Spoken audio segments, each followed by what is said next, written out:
ਤੁਸੀਂ ਦੇਖ ਰਹੇ ਹੋ daily live TV. Daily live TV ਵਿੱਚ ਤੁਹਾਡਾ ਸਵਾਗਤ ਹੈ।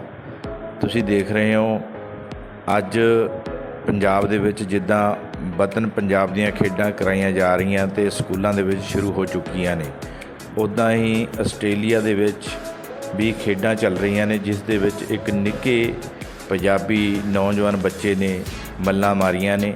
ਅਤੇ ਆਓ ਤੁਹਾਡੇ ਨਾਲ ਵੀਡੀਓ ਸਾਂਝੀ ਕਰਦੇ ਹਾਂ, ਜਿਹਨੂੰ ਬਹੁਤ ਭਰਵਾਂ ਪਿਆਰ ਮਿਲ ਰਿਹਾ ਸੋਸ਼ਲ ਮੀਡੀਆ ਦੇ ਉੱਤੇ ਵੀ, ਅਤੇ ਹਰ ਇੱਕ ਉਸ ਬੱਚੇ ਨੂੰ ਗੁੱਡ, ਵੈਰੀ ਗੁੱਡ ਲਿਖ ਰਿਹਾ। ਅਤੇ ਤੁਸੀਂ ਵੀ ਇਸ ਵੀਡੀਓ ਦੇ ਨਾਲ ਇੱਕ ਵਾਰ ਰੂਬਰੂ ਹੋ ਅਤੇ ਤੁਹਾਨੂੰ ਵੀ ਪਤਾ ਲੱਗੇ ਅਤੇ ਪੰਜਾਬੀ ਕਿੱਥੇ ਤੱਕ ਪਹੁੰਚ ਚੁੱਕੇ ਨੇ।